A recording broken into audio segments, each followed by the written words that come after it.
말씀 보시겠습니다. 오늘 말씀은 출애굽기 20장 1절에서 6절의 말씀입니다. 출애굽기 20장 1절로 6절 말씀, 성경책도 있고요. 앞에 화면에 있고 주보에도 있습니다. 보시고 한 절씩 교독하시면 되겠습니다. 하나님이 이 모든 말씀으로 말씀하여 이르시되 나는 너를 애굽 땅 종되었던 집에서 인도하여 낸 내 하나님 여호와니라. 너는 나 외에는 다른 신들을 내게 두지 말라.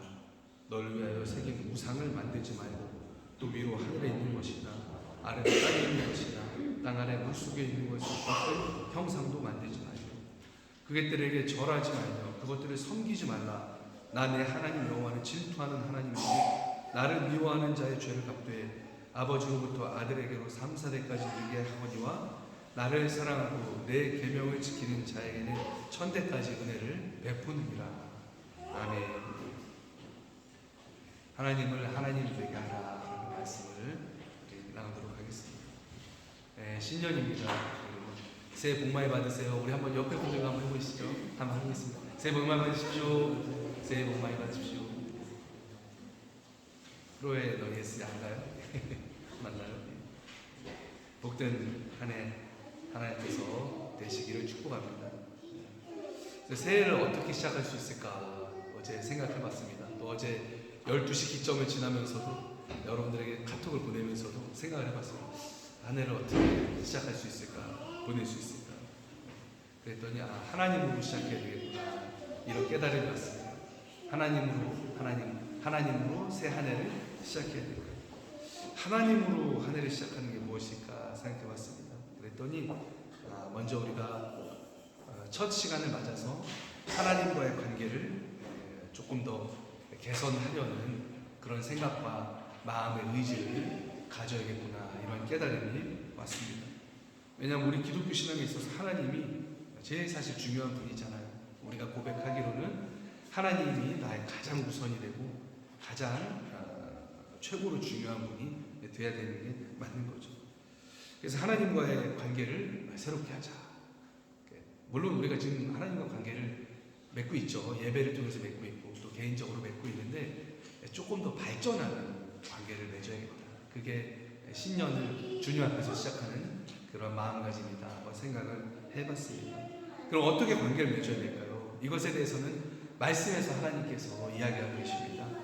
하나님께서 모세에게 주신 10계명 중에 제1계명을 이렇게 말씀하십니다. 너는 나 외에는 다른 신들을 내게 두지 말라. 또 섬기지 말라. 뒤에는 또 그런 명령이 나오죠. 왜 1계명일까요? 제일 중요하니까요. 그래서 1계명을 요약하면 하나님을 섬기되 오직 하나님만 섬겨라. 오직 하나님만 섬겨라. 다른 신을 두지 말아라. 그러니까 배타적인 섬김을 명령하는 것입니다. 하나님이 계시다는 것을 믿고 그 믿을 것뿐만이 아니고 그분을 섬기되 그분만을 섬겨라. 왜 하나님만을 섬겨야 됩니까? 말씀에 답이 있습니다. 2절 보면은요, 나는 너를 애굽 땅 종되었던 집에서 인도하여 낸 내 하나님 여호와니라. 하나님이 누구십니까? 하나님은 우리를 애굽의 종되었던 곳에서 인도해 내신 우리의 구원자가 되신다. 그래서 하나님은 창조자일 뿐만이 아니고 우리를 구원한 구원자가 되시기 때문에 하나님만을 섬기라는 거죠. 이게 뭡니까? 섬김의 당위성입니다.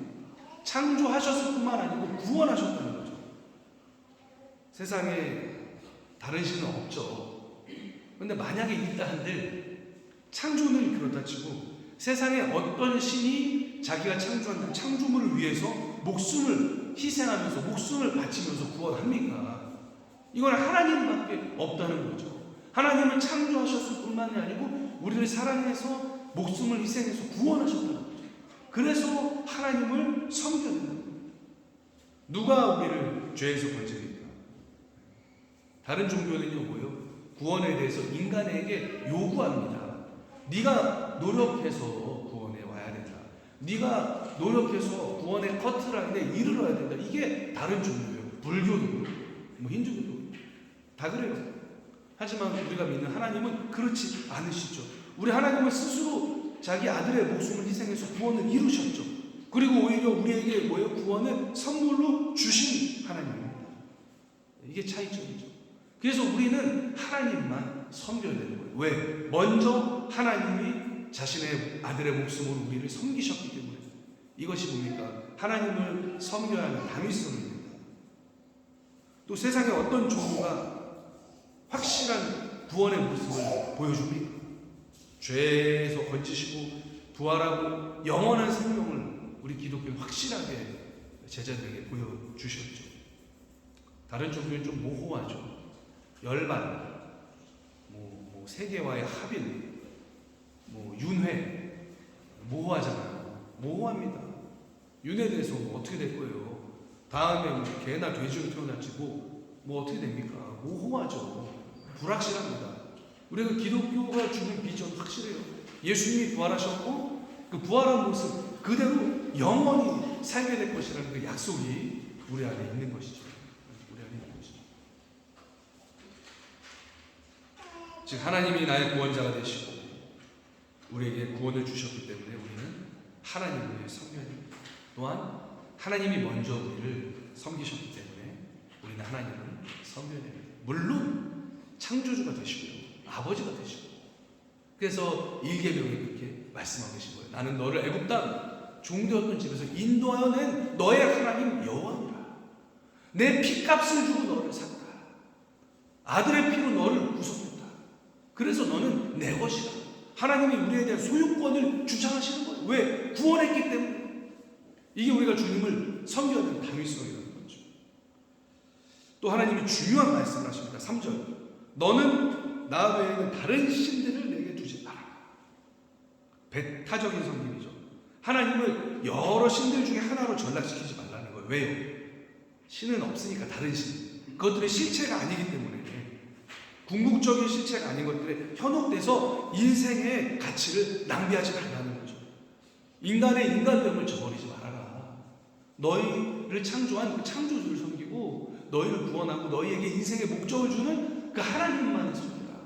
다른 것들을 한눈 파면 뭐예요? 우리 인생이 낭비되게 된다는 거죠. 우리 인생의 가치가 희석되게 된다는 거죠. 불행하게 된다는 거죠. 더불어서 이 명령을 주십니다. 인간들이 가장 빠지기 쉬운 미혹이에요. 그 미혹을 경계하는 명령을 주시죠. 그게 4절 5절입니다.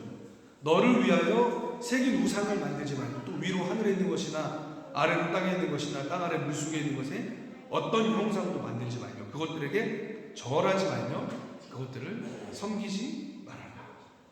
우상의 본질이 뭘까요? 형상화입니다. 이미지화입니다. 그렇게 생각해봤어요. 형상을 만들고 이미지를 만든 거예요. 왜 형상을 만들고 이미지를 만듭니까? 그것들을 추구하기 위해서. 절하고 섬긴다는 게 결국에 추구하는 거거든요. 다시 말해서 그걸 미화하는 거예요. 우리가 어떤 이미지를 만들어 놓고 그걸 미화해갖고 그걸 추구하는 거예요. 마치 그게 나에게 행복을 가져다 줄 수 있는 거죠. 미화시켜서 끊임없이 우리 인생에서 그것을 붙들려고 막 쫓아가는 거죠. 그게 뭐예요? 그게 우상이에요. 그게 형상화, 그게 이미지화입니다. 현대의 우상이 많죠. 이런 우상이 많아요. 우리가 평생 잘못 쫓고 있는 어떤 이미지들. 먼저 경제적인 우상의 이미지가 있죠. 왜 영화나 이런 거 많이 나오잖아요. 미국의 월스트리트인가요? 그런 데서 고액 연봉을 받으면서 마치 성공한, 그러면 마치 성공한 인생, 행복한 인생이 되는 것처럼 그런 어떤 전문인의 이미지, 그런 거를 쫓고 있죠, 우리 현대인들. 그런 일을 하는 사람들이 나쁘다는 게 아니에요. 그 이미지 자체가 우상이 돼서 자라나는 그 시기에서부터 우리 머릿속에 그게 뿌리 박히게 된다는 거예요. 그게 성공이구나, 그게 행복이구나. 저렇게 고액 연봉을 받는 전문인이 되는 게 그게 성공이고 행복이고 우리가 추구해야 될 가치구나. 이렇게 우리가 세뇌된다는 거예요. 그게 뭐예요? 그게 우상숭배라는 거예요. 평생 그 이미지를 쫓아가면서 살게 된다는 거죠. 또 이 현대가 주로 여성들에게 강요하는 이미지가 있습니다. 날씬한 몸매를 갖추고 어떤 전문적인 커리어를 갖추고 경제적으로 독립할 수 있고 또 아이나 가족에게 얽매이지 않고 자기 자신을 참 중요하게 여겨서 내가 세상에서 가장 중요한 것처럼 생각하는 그런 여성이 훌륭한 여성이다. 그렇게 주입하고 있는 거죠, 사실.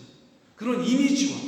그러니까 무엇이 됐든 하나님 말고 어떤 이미지화 해갖고 그걸 쫓아가는 게 뭐예요? 그게 우상숭배예요. 그래서 하나님은 엄격히 금하고 계십니다. 그것들에게 절하지 말고 그것들을 섬기지 말고 하늘에 있는 거나 땅에 있는 거나 바다에 있는 거나 어떤 것의 형상도 만들지 마라. 그게 뭐 이미지와 그 맛이. 그것들을 추구하면서 살지 말고 오직 하나님만 섬겨라. 주님이 말씀하신 가치를 추구하면서 살아라. 그런 거죠. 이게 사실 엄밀히 체크해보면요, 우리가 추구하는 이미지들이 다른 것들이 너무 많아요. 성경이 얘기하고 있는 가치와 다른 것들이 너무 많습니다. 그래서 이런 오류들에서 빠지지 않도록 우리는 우리 자신을 지켜야만 되는 것이죠. 나내 하나님 여호와는 질투하는 하나님인즉 나를 미워하는 자의 죄를 갚되 아버지로부터 아들에게까지 3사대까지 이르게 하려니와 나를 사랑하고 내 계명을 지키는 자에게는 1000대까지 은혜를 베푸리라. 이 말씀은 뭐냐면요, 하나님은 인격적인 하나님이다, 이런 거죠. 하나님은 반응하시는 하나님이시다, 이 말씀이죠. 하나님은 하나님을 어떻게 대해야 돼? 그냥 목석같이 가만히 있는 분이 아니라는 거예요. 하나님은 로봇처럼 그냥 가만히 있는 분, 아니면 무슨 구름처럼 두루뭉실한 믿어도 되고 안 믿어도 되고 그런 분이 아니라는 거예요. 하나님은 분명한 인격을 갖고 지정의를 갖추신 그러한 살아계신 하나님이시라는 의미인 거죠. 그래서 하나님은요, 사무엘상 2장 30절에서 이렇게 말씀을 하십니다. 이거는 이제 저기 PPT 없으니까 제가 말씀드릴게요. 그러므로 이스라엘 하나님 나 여호와가 말하노라. 내가 전에 너의 집과 너의 조상의 집이 내 앞에 영원히 행하리라 하였으나 이제 나 여호와가 말하노니 결단코 그렇게 하지 아니하리라. 이게 엘리 제사장한테 한 말이거든요. 엘리 제사장의 아들들의 그 죄질이 너무나 흉악한데 제사장이 그 아들들을 바로잡지 못했어요. 왜? 마음이 약해서. 하나님보다 아들들을 더 중하게 여겨서 엄하게 하지 못한 겁니다. 그러니까 하나님은 뭐라고 그러는지 아세요? 그렇게 원래는 너의 집이 영원히 내 앞에서 제사장 가문으로 행한다고 했지만 이제는 결단코 그렇게 하지 않을 거야. 왜? 나를 존중 여기는 자를 내가 존중 여기고 나를 멸시하는 자를 내가 경멸하리라. 하나님이 이렇게 말씀하십니다. 이게 뭐예요? 하나님은 인격적인 분이라는 거예요. 반응하는 하나님이라는 거죠. 살아계신 하나님이라는 거죠. 인간이 하나님은 어떻게 돼야 되는지 아무 상관없이 허허 이렇게 웃으시는 분이 아니라는 거예요. 정말 우리처럼 마치 우리와 같이 지정의를 가지신 살아계신 인격이라는 거죠. 그래서 주님 앞에 나아가야 돼.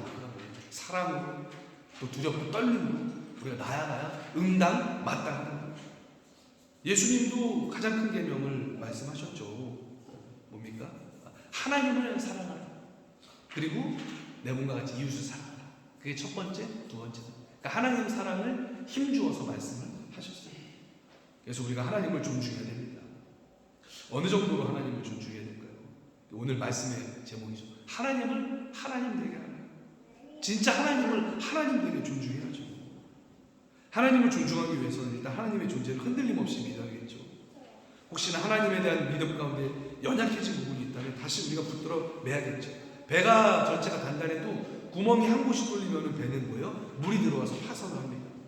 우리 삶에 여러 영역이 있죠. 근데 유독 어떤 한 영역에서 우리 믿음이 흔들리고 하나님에 대한 그 믿음이 흔들리고 연약해질 때가 있어요. 예를 들어서 가장 어렵고 가장 많은 경우가 있죠. 경제적인 부분에 있어서 하나님에 대한 믿음이 우리가 흔들릴 때가 참으로 많은 사람이 그런 경우가 있다는 거죠. 그래서 미래에 대한 걱정, 경제적인 어떤 공급에 대한 걱정, 불안함, 마치 이 생각만 하면 하나님이 안 계시는 것처럼 마음이 어두워지는 경우가 있다는 거죠.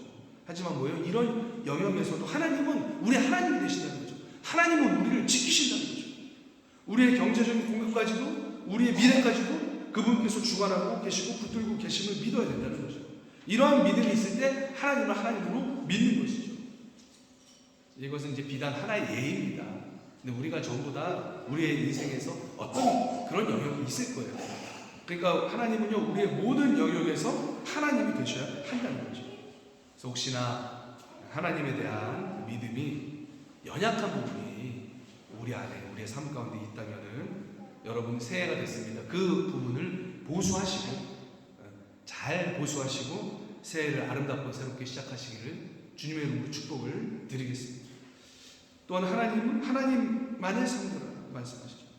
제가 아까도 설명드렸지만 섬긴다는 것은 추구의 영역이에요. 그리고 사랑의 영역입니다. 그분을 사랑하고 추구하되 가장 사랑하고 가장 추구하라. 그분을 가장 최우선으로 중요하게 생각하면서 실제의 삶을 세팅하고 살아라. 이런 얘기죠. 신학적인 문장 가운데 사실 오늘 제목은 굉장히 유명한 신학적인 태제입니다. Let God be God. 하나님을 하나님 되게 하라. 유명한 신학적인 사실 주제입니다. 이 말은 이제 사실 종교개혁자 마틴 루터가 독일어로 한 말인데 이제 칼바르트가 그걸 해석하면서 미국에 있는 학자가 다시 미국말로 영어로 이렇게 표현을 한 것입니다. 근데 루터는 이제 그래서 뭐 하나님을 하나님 되게 하라라는 표현보다는 사실 그냥 God is God 이렇게 얘기했다고 그래요. 하나님은 하나님이다 이렇게 표현했습니다. 하나님은 하나님이야. 사족을 달지 마. 루터가 그런 거예요. 왜냐하면은 인문학자죠. 에라스무스랑 논쟁을 할 때 에라스무스가 이렇게 주장했다고 합니다. 하나님을 선한 하나님이 되게 해야 된다. 즉 하나님은 선하실 때야 하나님이시다. 하나님은 선하실 때만이 하나님이 되신다. 에라스무스는 이렇게 얘기한 것 같아요. 그러니까 루터가 뭐라고 한 거예요? 조용히 해. 그게 아니야. God is God야. 무슨 하나님이 선하실 때 하나님이야. 하나님은 하나님이야. 루터가 그렇게 얘기를 한 거죠. 이게 뭡니까? 인간이 하나님에 대해서 어떻게 생각하시든지 간에 애가 상관없다는 거예요. 하나님은 하나님이시오. 감히 우리 인간이 하나님을 재단할 수 없어. 우리 인간은 하나님을 재단할 수 없어. 하나님은 그냥 하나님이야. 루터는 그렇게 얘기한 거죠. 우리가 하나님을 판단할 위치가 아니죠. 근데 위치나 뭐 자격 여부를 논하기 전에 하나님은 인간의 판단에 의해서 그 정체가 정해지는 분이 아니라는 거예요. 하나님은 그냥 하나님이시라는 거예요. 그래서 얘기했잖아요. 칼바르트가 절대 타자. 하나님은 그냥 하나님이세요. 뭐 인간의 어떤 생각이나 관념이나 이런 거에 의해서 좌지우지할 분이 아니라는 거예요. 그게 루터가 가진 하나님을 높이는 정말 위대한 신앙의 고백이죠. 그래서 그 하나님을 내 삶에서 정말 하나님에게 모시는 것이 하나님을 섬기는 거구나. 하나님만을 섬기는 거구나. 저는 그렇게 깨달음이 왔습니다. 그래서 저는 이렇게 쉽게 한번 표현해 봤어요. 제 말로. 내가 하나님을 섬길 때 하나님을 알고 하나님에 걸맞는 그 대우를 해드려야 되겠습니다. 그게 하나님만으로 섬기는 거예요.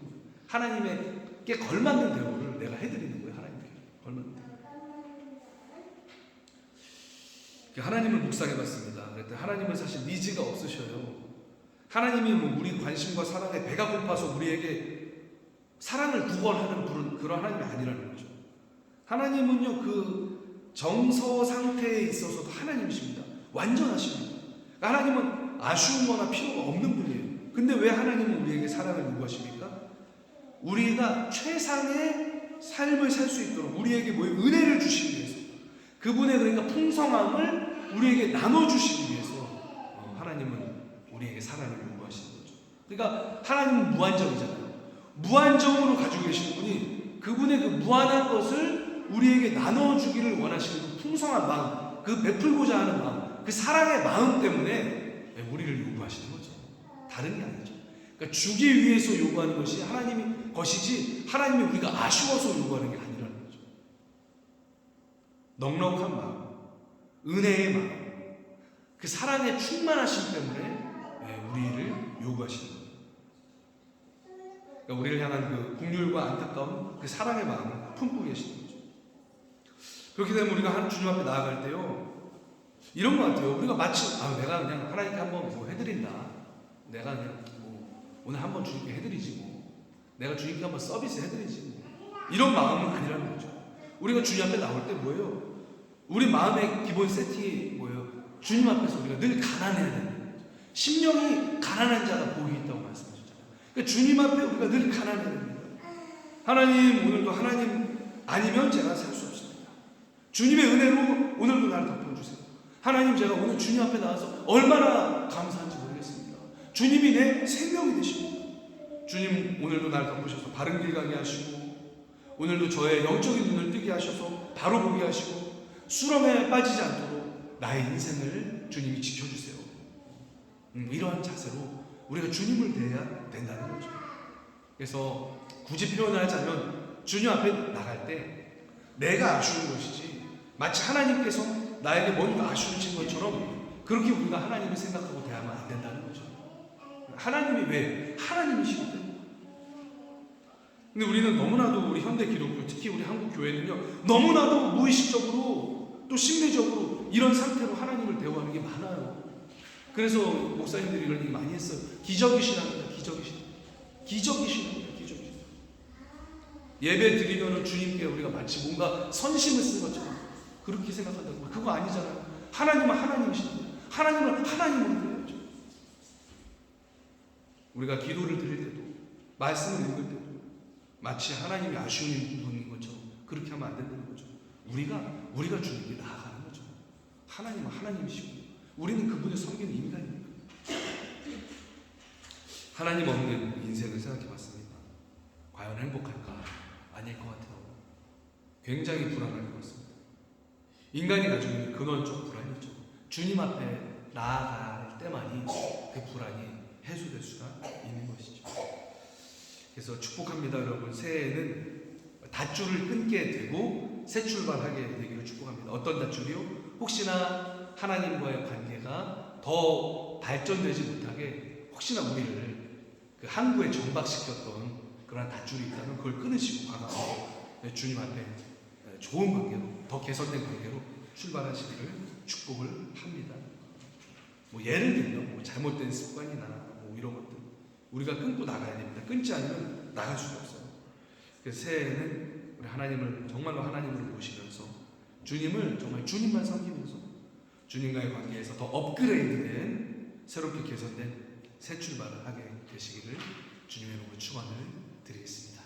네, 말씀 마쳤습니다. 우리 함께 기도했으면 좋겠습니다. 하나님, 2023년 첫 시간입니다. 첫날 이렇게 주일이어서 주님 앞에 나올 수 있음이 너무나 사실 감사합니다. 그래서 하나님, 제가 지금까지 묵었던 주님과의 관계가 있습니다. 하지만 한층 더 새해에는 업그레이드 하기를 원합니다. 주님, 새롭게 개선되게 해주세요. 하나님 앞에서 올 한 해를 복된 한 해로 다시 시작하게 해주세요. 하나님을 내 삶의 진짜 하나님으로 다시 한번 다짐하고 모시기 원합니다. 주님, 나의 삶을 이끌어 주옵소서. 이렇게 함께 기도했으면 좋겠습니다. 함께 기도하겠습니다. 하나님 감사합니다. 내 하나님이 되주셔서 감사합니다. 우리를 구원한 그 구원자가 되주셔서 감사합니다. 하나님, 지금까지 혹시나 내 삶의 영역 가운데 주님을 온전히 붙들고 믿지 못했던 영역이 있다면 주님 회개합니다. 용서해 주세요. 하나님, 그 영역에서도 하나님은 하나님이 되십니다. 또 주님을 온전히 바라보지 못하게 하나님 우리를 묶고 있던 줄이 있으니까 하나님 이제 믿음의 칼로, 하나님 말씀의 칼로, 성령의 검으로 과감하게 하나님 그 줄을 자르기 원합니다. 주님과의 관계가 더욱더 업그레이드 되길 원합니다. 더욱더 개선되길 원합니다. 주님 앞에 온전히 나가도록 주님 문을 붙들어 주시옵소서. 또한 우리가 하나님을 대할 때, 하나님을 생각할 때 하나님 마치 우리가 주님 앞에 선심 쓰듯이 행동했던 것들이 너무나 많습니다. 주님, 만물의 창조자이시고 주님은 구원자시고 하나님은 하나님이십니다. 주님 앞에 나아갈 때 우리의 자세를 돌아보게 하시고 주님, 우리가 정말로 주님 앞에서는 가난한 심령이 되게 해주세요. 주님 앞에 고개를 들지 않게 해주시고 주님 앞에 교만하지 않게 해주시고 주님 앞에서는 겸손한 심령이 되게 해주세요.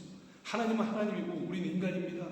주님, 우리가 이것을 분명히 알고 하나님을 하나님 되게 하는 삶을 내 삶에서 살 수 있도록 하나님 2023년 하나님 우리 자세가 주님 앞에서 올바르게 정립되도록 주님 인도하여 주시옵소서. 성령님 우리에게 찾아오셔서 이러한 마음을 주시고 아름답게 주님 앞에서 새 출발해서 2023년 영적으로 정말 주님 앞에서 밝게 빛나는 한 해가 되게 하여 주시옵소서. 감사합니다. 우리 빌레벨트 교회를 그렇게 만드실 것을 믿습니다. 감사드리며 예수님의 이름으로 기도드립니다. 아멘. 찬송 211장 함께 찬양하시면서 준비하신 예물을 우리 주님 앞에 보아하도록 하겠습니다. 211장입니다.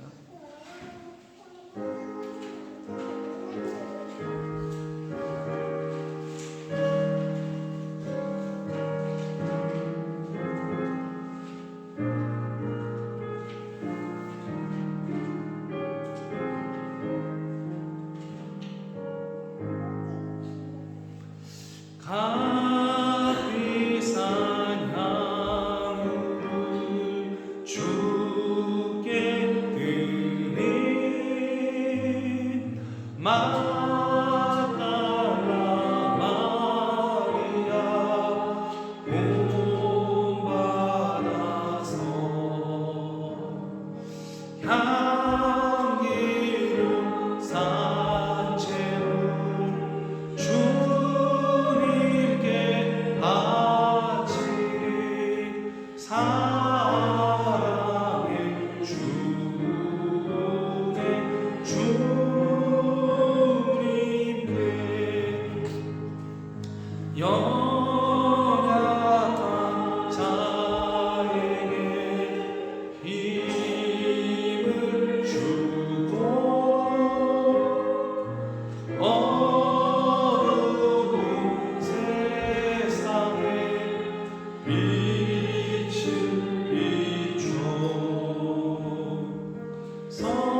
소식을 전해드리겠습니다.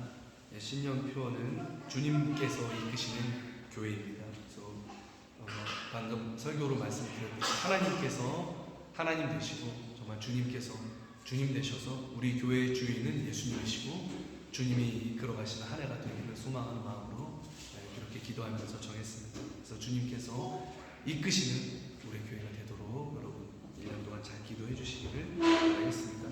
그리고 우리 서진 성도가 4일날 생일이 맞죠? 예. 그리고 그날 되시면 기억하셨다가 축하해 주시고 또 메시지 보내주시면 감사하겠습니다. 기도랑 간식은 예배 마치고 친교실에서 친교하면서 이제 용지를 준비해 왔습니다. 그래서 적으면 될 것 같습니다. 그리고 1월 중에 우리 보고를 해야 되는데 오늘 좀 많이 나오신 것 같은데 오늘 보고를 하면 어떨까요? 괜찮으시죠? 왜 오늘 그렇게 하시죠? 사모님만 오케이 하시면 회개 보고 하셔야 돼요. 그러면 제가 축도까지 하고 보고를 할까요? 그게 낫겠죠? 네, 그럼 그렇게 하겠습니다. 축도하고 다시 그냥 그 자리에 계시고 그렇게 보고를 하도록 하겠습니다. 네, 우리 결단의 찬양을 함께 하시고 제가 일어나셔서 함께 찬양하시고 축도함으로 예배를 마치고 보고하도록 하겠습니다. 네, 일어나 주시기 바랍니다.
하나님 감사합니다.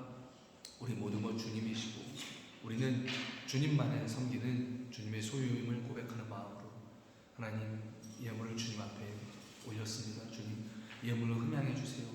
또 드린 그 손길의 믿음을 보시고 또 마음을 받아주시고 하나님 그 손으로 하는 일이 주님 앞에 붙들림 받도록 주님 주시옵소서. 하나님도 새해가 됐습니다. 사랑하는 우리 모든 교우들을 축복합니다. 주님께서 형통케 하시고 새해에 하나님 그들의 영혼이 밝은 폭죽처럼 주님 앞에서 아름답게 밝게 빛나게 하시고 하는 모든 일과 그 가정이 복되게 하시고 하는 그 자녀들이 복되게 하시고 하는 모든 일 가운데 계획하는 모든 일과 성취하는 모든 일 가운데 하나님의 영광을 드러내 주시옵소서. 지금은 우리 주 예수 그리스도의 은혜와 하나님 아버지의 극진하신 사랑하심과 성령님의 감화와 감동 교통하시며 하나님을 하나님으로 섬기며 내 삶에 온전히 모시고 새해부터 다시 업그레이드 되어서 주님 앞에서 시작할 것을 다짐하는 사랑하는 빌레페트교회 모든 성도님들 위해 지금부터 영원까지 함께 하시기를 간절히 축원하옵나이다. 아멘.